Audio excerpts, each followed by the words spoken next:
ജഗദീശന്റെ കഥ, ശ്രീനിവാസന്റെ തിരക്കഥ, പ്രിയദർശന്റെ സംവിധാനം. കുറച്ച് കഥാപാത്രങ്ങളുടെ പേരുകളും പറയാം.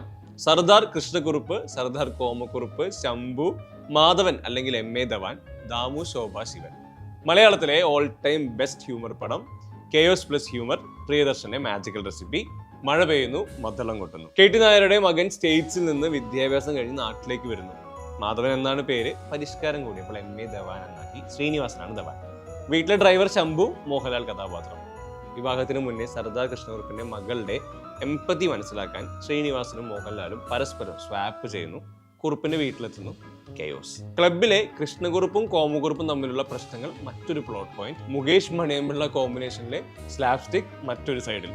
Total entertainment. ശ്രീനിവാസന്റെ ഡയലോഗ് എഴുത്ത്.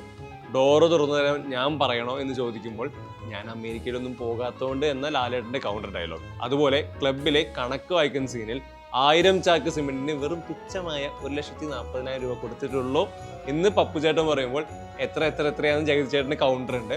അതിനോട് പുള്ളി പറയുന്ന മറുപടി അത് പറയുമ്പോൾ കേൾക്കണമെന്നായിരുന്നു. ടെക്സ്റ്റ് ബുക്കാണ് സിനിമ.